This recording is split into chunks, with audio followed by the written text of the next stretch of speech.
শ্রোতাগণ, অনুগ্রহ করে শুনবেন। কাহিনী জংশনের প্ল্যাটফর্ম সংখ্যা 1 এ আসছে আমাদের আজকের গল্প। সবাই দয়া করে হেডফোন ব্যবহার করবেন। আপনাদের যাত্রা শুভ হোক। আমাদের আজকের গল্প পুনর্জন্মের সত্য সম্পূর্ণ কাহিনী জাংশন ইউটিউব চ্যানেলের। গল্পের প্রধান চরিত্রে ইন্দ্র, ঈশানী, শাশ্বতী, হাসপাতালের ওয়ার্ডেন এবং ডাক্তার সঞ্জয় মুখার্জি। এই কাহিনীর সমস্ত চরিত্র কাল্পনিক। মৃত বা জীবিত ব্যক্তি বা ধর্মের সহিত কোনো প্রকার সম্পর্ক নেই। স্থান, কাল, পাত্র বা কোনো ঘটনার সহিত মিল সম্পূর্ণরূপে কাকতালীয়। শুরু হচ্ছে আজকের গল্প পুনর্জন্ম।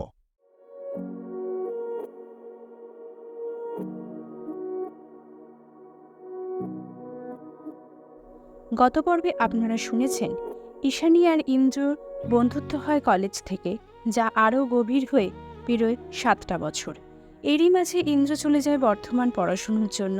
পড়াশোনা শেষ করে ইন্দ্র কলকাতায় ফিরছে, এই খবরটা ইন্দ্ররই বোন সুমি দেয় ঈশানীকে। সেদিন ওদের দুজনের সম্পর্কের 7 বছর পূর্ণ হলো। ঈশানী সকাল থেকে ইন্দ্রকে ফোনে না পেয়ে সোজা চলে যায় ওর বাড়িতে, যেখানে ওর দেখা হয় শাশ্বতীর সাথে, যে ইন্দ্রর বিবাহিতা স্ত্রী। ঈশানী ভাবতে পারে না যে ছেলেটা ওর জীবনের সব কিছু ছিল সে এভাবে ওকে একা করে দেবে। ঈশানী জ্ঞান হারিয়ে ফেলে সেখানে। তারপর চোখ দুটো খুলতেই ঈশানী বুঝতে পারল সে সম্পূর্ণ অন্য একটা জায়গায় এসেছে। এ বাড়ি, এ ঘর তার চেনা নয়। কিন্তু লোকগুলোও কি তার চেনা নয়, নাকি সে চিনতে পারছে না? নিজের সমস্ত বুদ্ধি বিবেচনা বোধ হারিয়ে ফেলেছে সে। নিজের ভেতরের সব শক্তি হারিয়ে ফেলেছে মেয়েটি। মুখে শুধু একটাই কথা, ইন্দ্র আমার। লয়ার হওয়ার স্বপ্ন দেখা মেয়েটা আজ রিহ্যাবের এই ঘরটায়, যেখানে তাকে একটা অসহ্য জীবন কাটাতে হচ্ছে। কাউকে চিনতে পারছে না সে। শুধু একটাই মুখ তার সামনে ভেসে আছে, ইন্দ্র। দিনের পর দিন মানসিকভাবে আরও ভেঙে পড়ছে ঈশানী। আমার মনের সেই ছবি রেখেছি আড়ালে, তাকে আর এভাবে ফিরে পাওয়া যাবে না। তাকে আর এভাবে ফিরে পাওয়া যাবে না। কথা ছিল ভুলে যাব, ফিরে দেখার হবে না।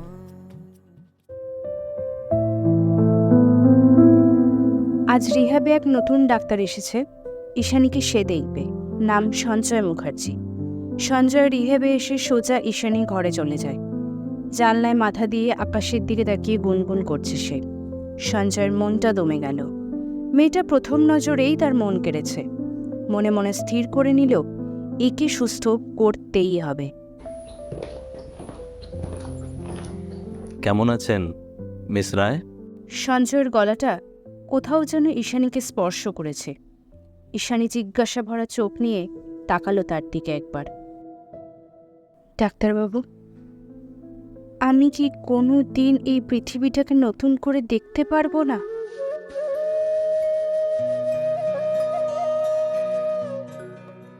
সঞ্জয় আটকে গেল কথাটা শুনে। পারবে ঈশানী, দেখবে এই পৃথিবীটা তোমায় আবার নতুন করে বরণ করে নেবে। সঞ্জয় হাতটা আস্তে করে ধরে। ঈশানী নিজের মনে আজ আবার সেই শক্তিটা ফিরে পাচ্ছে। নিজের পায়ে দাঁড়াতে হবে তাকে। স্বপ্নগুলোকে মেরে ফেলতে পারবে না সে। বেশ কয়েকদিন যাবৎ নিজেকে আগের থেকে অনেক সুস্থ বোধ করছে ঈশানী। সঞ্জয় ট্রিটমেন্টে সে এখন অনেক ভালো আছে। ডাক্তার বলেছে সে বাড়ি যেতে পারবে। কি ব্যাপার, তুমি আজ কিছু খাওনি কেন? সঞ্জয়ের গলা শুনে ঈশানী ঘুরে তাকালো। আজ সঞ্জয়কে অন্যরকম লাগছে। আগের থেকে অনেক বেশি শান্ত, চুপচাপ। সকাল থেকে কিছু ভালো লাগছে না। কিন্তু আপনার কি হয়েছে? আপনাকে কেমন যেন লাগছে। ঈশানীর কথাটা শুনে কিছুটা অবাক হলো সঞ্জয়। ঈশানী কিভাবে বুঝল? কই, কিছু না তো, তুমি খেয়ে নিও, আমি আসছি।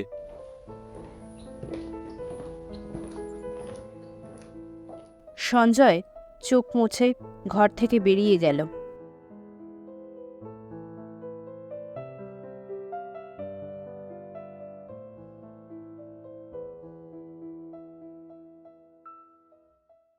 মিস রায়, আজ আপনাকে ছুটি দেওয়া হবে, খুশি তো?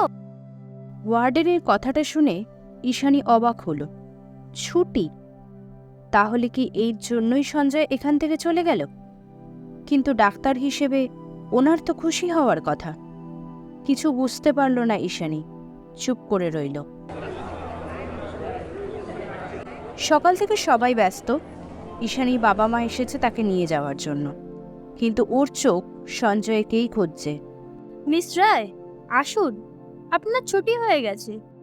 ওয়ার্ডেনের কথাটা যেন তার কানেই ঢুকল না, তার চোখ দরজার দিকে। তাহলে কি যাওয়ার আগে একবারও সঞ্জয়ের সঙ্গে দেখা হবে না? মনটা ভারী হয়ে গেল ঈশানীর। ঈশানী, বাবা মা এসেছেন, যাবে না? ওনারা অপেক্ষা করছেন যে। চমকে ঘুরে তাকালো ঈশানী। দরজায় সঞ্জয় দাঁড়ানো, হাতে ফুলের বুকে, একগুচ্ছ গোলাপ। এটা যে তার প্রিয় ফুল, সেটা সঞ্জয় কিভাবে জানল? আপনি কোথায় ছিলেন এতক্ষণ? আমি আপনার জন্য কখন থেকে অপেক্ষা করছি। আমার জন্য? কেন? আমি যাব না এখান থেকে। আমাকে রেখে দেওয়া যায় না? কাজ শিখিয়ে দিন না ভাই, আমি এখানে থাকবো।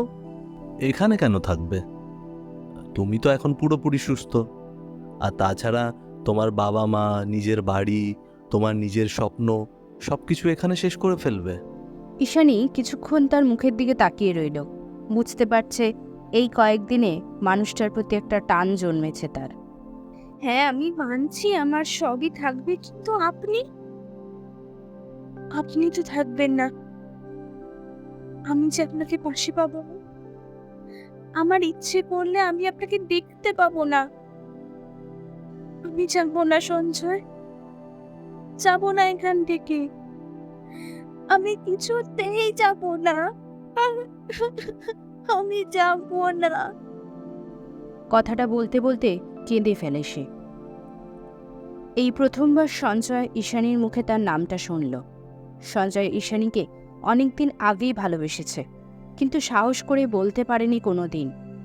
আজ ওর কথা শুনে কোথাও যেন নিজেকে বোঝালো এই মেয়েটা ছাড়া সে অসম্পূর্ণ।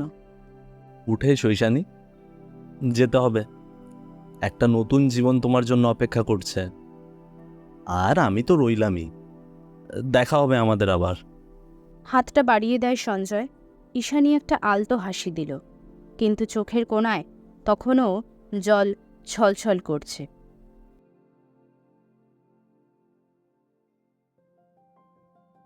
আজ ঈশানীর জন্মদিন। বাড়িতে সবাই খুব খুশি। সমস্ত বাধা কাটিয়ে সে এখন সম্পূর্ণ সুস্থ। নিজের ঘরে বসে আপন মনে গুনগুন করছে সে। হঠাৎই ফোনটা বেজে উঠল। নম্বরটা অচেনা। হ্যালো, কে বলছেন? হ্যাপি বার্থডে ঈশানী, কেমন আছো? ঈশানীর আনন্দ যেন দ্বিগুণ হয়ে গেল গলাটা শুনে। 1 বছর পর সঞ্জয় তাকে ফোন করেছে। সঞ্জয়, আপনি? অনেক অনেক ধন্যবাদ আপনাকে। আপনার মনে ছিল? কি করে ভুলি বলো? কেমন আছো বললে না তো? আমি খুব ভালো আছি। আগের মতো আর মাথা ব্যথা করে না। আপনি কিন্তু আপনার কথা রাখলেন না। আসবেন বলেছিলেন। 1 বছর হয়ে গেল, না দেখা না ফোন। সঞ্জয় বুঝতে পারল ঈশানীর অভিমান হয়েছে। হেসে উঠে বলল, যাবো, কথা রাখবো, চিন্তা নেই। আজ রাখি, হ্যাঁ? ভালো থেকো। ফোনটা রেখে দিল সঞ্জয়। ঈশানী নিজের আনন্দটা বোঝাতে পারছিল না কাউকে। জন্মদিনটা যেন আরও স্পেশাল হয়ে গেল।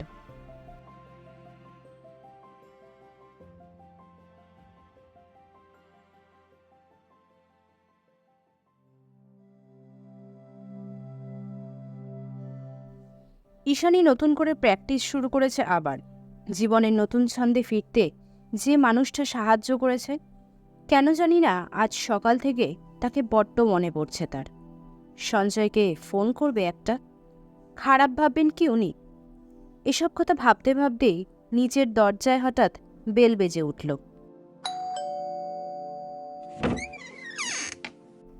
নমস্কার, আমি সঞ্জয় মুখার্জি। ঈশানী নেই? ঈশানী ওপর থেকে বুঝতে পারছে নিচে কেউ কথা বলছে। হঠাৎই নিচে এসে পা দুটো থমকে গেল তার। সঞ্জয়। সে বিশ্বাস করতে পারছে না সে সামনে সঞ্জয়কে দেখছে। আরে, আপনি এখানে? আমার বাড়ি চিনলেন কিভাবে? ও মা, এই তো সেদিন কত অভিযোগ করলে আমি কথা রাখিনি বলে। তবে আজ আমি একা নই, বাবা মাও এসেছেন। কথাটা শুনেই ঈশানী কিরকম চমকে গেল। বাবা মা? সঞ্জয় কি করতে চাইছে? কি হলো ম্যাডাম, চুপ কেন? সঞ্জয়ের সাথেই বসার ঘরে ঢুকল ঈশানী। সামনে তার বাবা মা বসা। ঈশানী তাদের সামনে গিয়ে বসে। সঞ্জয় আসলে এসেছে ঈশানী আর ওর বিয়ের কথা বলতে। বিশ্বাসই হচ্ছে না এটা ঈশানীর। ডাক্তার সঞ্জয় মুখার্জি, যাকে বিয়ে করার জন্য যে কোনো মেয়ে পাগল, সে কিনা এই সাধারণ মেয়েটাকে পছন্দ করল। সব কিছু স্বপ্নের মতো লাগছে। কিন্তু পর মুহূর্তেই ঈশানীর হঠাৎ মনে পড়ে গেল ইন্দ্রর কথা। ইন্দ্র কোনোদিন তার এই পেশাটাকে মেনে নিতে পারেনি। সে বারবারই বলতো ঈশানী আর যা কিছু করে নিক না কেন, কোনোদিনও যেন লয়ার না হয়। সঞ্জয় যদি তাকে লয়ার হতে না দেয় বিয়ের পর, কিন্তু লয়ার তো তাকে হতেই হবে, কারণ এটা ঈশানীর নিজের স্বপ্ন। আমি এই বিয়ে করতে পারবো না সঞ্জয়, আমাকে ক্ষমা করবেন। হঠাৎই উঠে দাঁড়িয়ে পড়ল ঈশানী। সঞ্জয় একটু অবাক হলো। ঈশানী, কি বলছো তুমি এসব? তুমি তো বলছিলে তুমি থাকতে চাও আমার সাথে। আমিও চাই, তাহলে আজ কেন না করছো? আমি আমার স্বপ্নগুলো পূরণ করতে চাই, আমাকে লয়ার হতেই হবে। আপনি আমাকে ক্ষমা করবেন, আমার পক্ষে এই মুহূর্তে বিয়ে করা সম্ভব নয়। তোমার এটা কেন মনে হলো যে আমি তোমায় তোমার স্বপ্ন পূরণ করতে দেব না? আমরা একসাথে কি জীবনের বাকি স্বপ্নগুলো দেখতে পারি না ঈশানী? আমি আমার জীবনের প্রতিটা মুহূর্ত তোমাকে পাশে চাই, থাকবে না?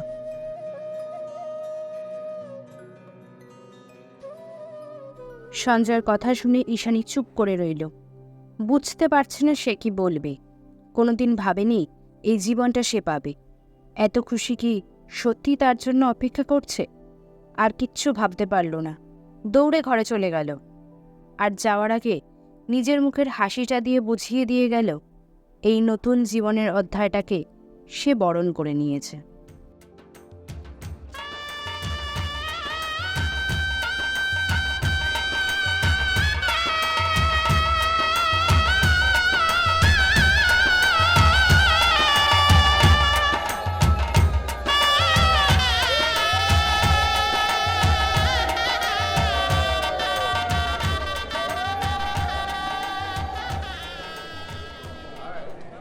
সকাল থেকে বাড়ি ভর্তি লোক।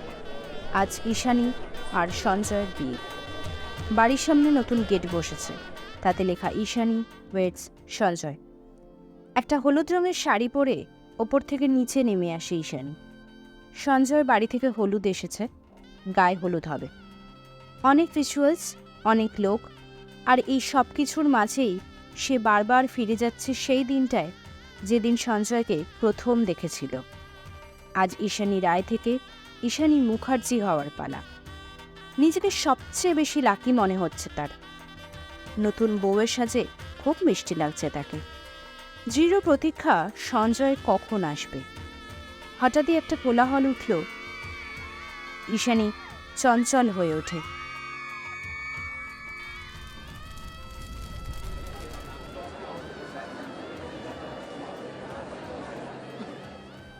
সমস্ত নিয়ম মেনে বিয়ে হলো দুজনের। শুরু হলো ঈশানী আর সঞ্জয়ের এক নতুন সংসার।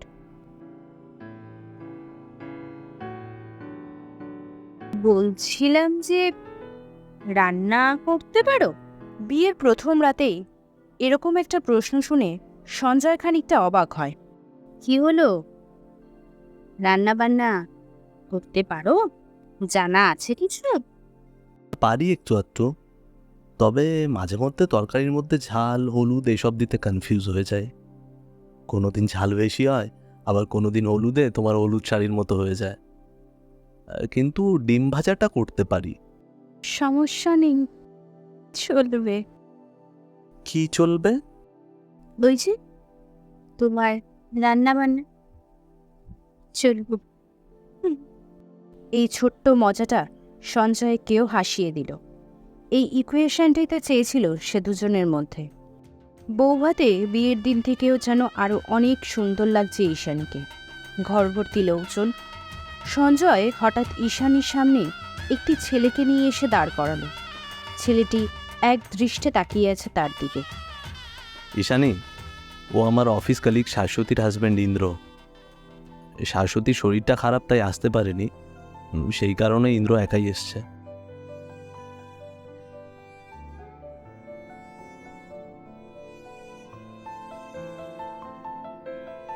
এক ধাক্কায় ছিটকে গেল ঈশানী। যে জীবনটা পেরিয়ে আজ সে এত খুশির মুহূর্তে আবার বিধাতা তাকে সেখানেই দাঁড় করিয়ে দিল। সে কোনোদিন ভাবেনি এভাবে ইন্দ্রর সঙ্গে তার দেখা হবে। কিন্তু ওই যে পৃথিবীটা গোল। ইন্দ্র মুখে একটা চাপা হাসি নিয়ে খুব আলতো গলায় বলে ওঠে, নমস্কার মিসেস মুখার্জি। আর দাঁড়িয়ে থাকতে পারল না ঈশানী। মাথা ঘুরতে থাকে তার, জ্ঞান হারিয়ে ফেলে সে।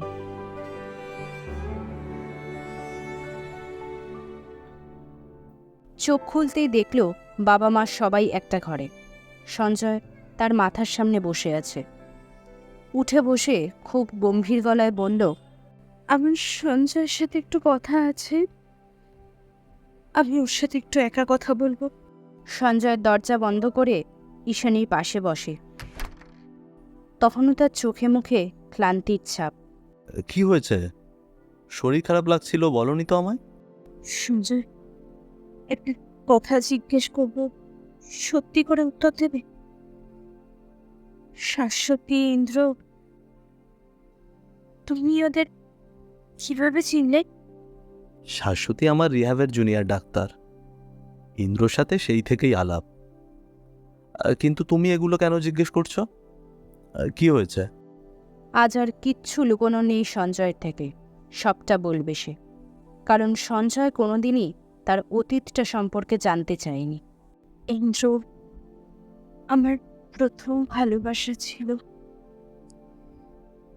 সেই সূত্রে শাশ্বতীকে আমি চিনি, কিন্তু ও এখানে আসবে আমি ভাবিনি। আমি আর কোনোদিনও ওদের সামনে যেতে চাই না সঞ্জয়। আমি আর কোনোদিন ওদের সামনে যেতে চাই না। আমি আমার পুরনো জীবনটা ফেরত চাই না, কিছুতেই চাই না, কিছুতেই না।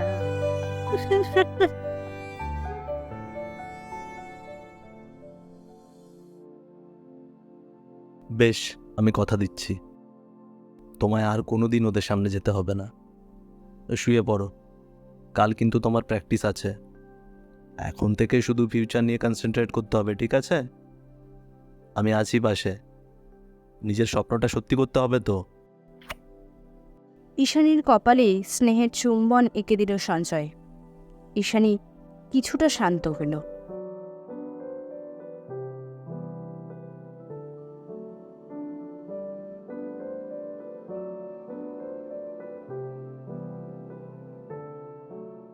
সন্ধ্যে থেকেই ঈশানী অপেক্ষা করছে সঞ্জয়ের জন্য। কোনোদিন তো এত দেরি করে না, আজ বড্ড দেরি করছে ছেলেটা। সরি, একটু লেট হয়ে গেল। একটু না, অনেকটাই। আজ আর রান্না করতে হবে না, চাউমিন এনেছি। তোমার যেমন ভালো লাগে, ঝাল বেশি নুন কম, 2টো ডিম দিয়ে। বাবা, মনে আছে? থাকবে না আবার? একটাই তো বউ। আর একটা থাকলে না হয় গুলিয়ে ফেলার চান্স ছিল। গেলিয়ে পাঠ করে দেবো, বুঝতে পেরেছ? আচ্ছা, সরি সরি, খেয়ে নাও। আচ্ছা, আমার যখন 60 বছর বয়স হয়ে যাবে, চামড়া কুঁচকে যাবে, দাঁত পড়ে যাবে, তখনও এমনই মনে রাখবে সব? না না, আরে আমারও তো বয়স হবে, হয়তো ভুলেই যাব তখন তোমায়। ও তাই না? যাও তো, একদম কথা বলবে না তুমি আমার সঙ্গে। মনে রাখার জন্য না হয় একটা হ্যাঁই বলে দিতে। ভীষণ অসভ্য।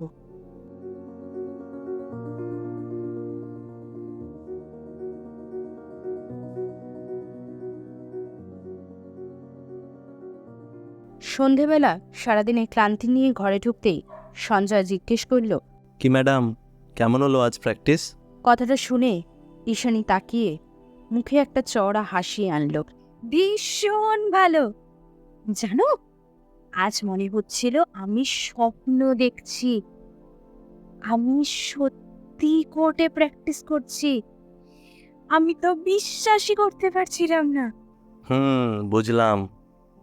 তার মানে ঈশানী রায় লয়ার ঈশানী রায় হবে। না না না, ঈশানী রায় নয় তো, Ishani Mukherjee. Lawyer Ishani Mukherjee, wife of doctor Sanjay Mukherjee. কি, তাই তো?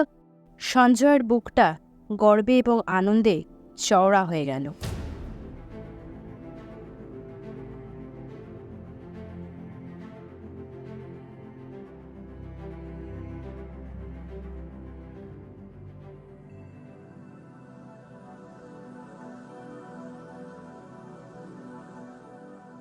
আজ ঈশানীর কোর্টে প্রথম কেস। সকাল থেকে এমনিই খুব টেনশন হচ্ছে। ঘরের দরজাটা খুলেই সঞ্জয় দেখল ঈশানী জানলার সামনে দাঁড়িয়ে রয়েছে।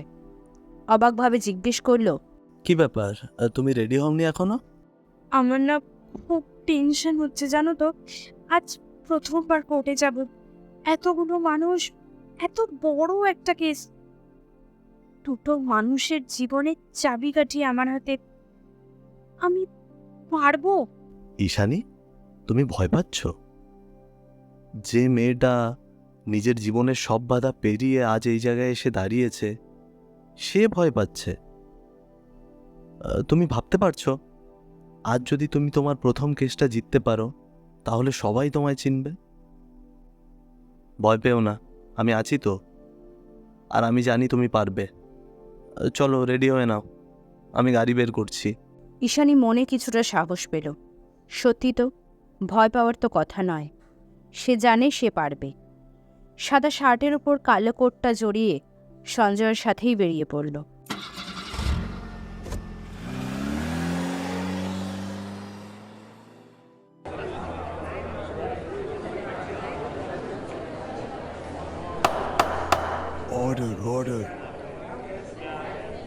কোট ভর্তি লোক, কেস শুরু হয়েছে।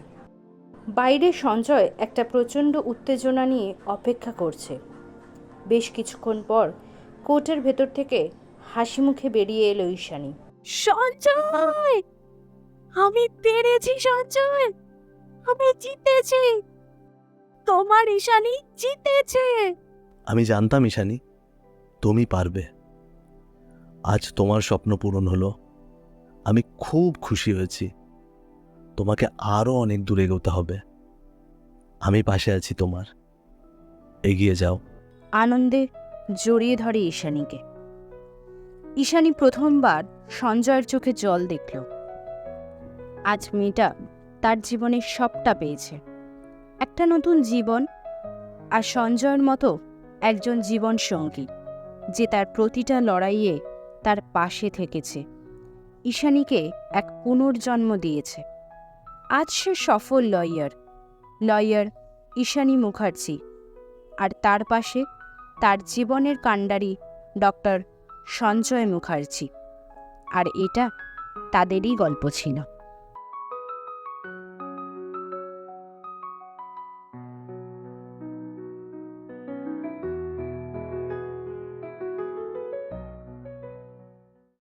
কাহিনী জাংশনে এতক্ষণ শুনছিলেন আজকের গল্প পুনর্জন্মের দ্বিতীয় ভাগ। গল্প পাঠে গল্প লেখিকা এবং ঈশানীর ভূমিকায় শ্রীপর্ণা রায়চৌধুরী, ইন্দ্রের চরিত্রে কৌশিক ফ্রম কার্টুনস অ্যানিমেশন, হাসপাতালের ওয়ার্ডেন সঙ্গীতা সামন্ত, ডাক্তার সঞ্জয় মুখার্জি এবং গল্পের সূত্রধার, এডিটিং এবং সমগ্র পর্ব পরিচালনায় আমি প্রসেন সরকার। এই যাত্রাটির শেষে টিকিট মূল্য হিসেবে আমাদের প্রয়োজন একটি লাইক, কমেন্ট এবং সাবস্ক্রাইব। নিজেরা উপভোগ করুন এবং প্রচুর শেয়ার করে অন্যদেরও এই গল্প যাত্রা উপভোগ করার সুযোগ করে দিন। আবারও ট্রেন আসবে জংশনে খুব তাড়াতাড়ি। সবাই ভালো থাকবেন, ধন্যবাদ।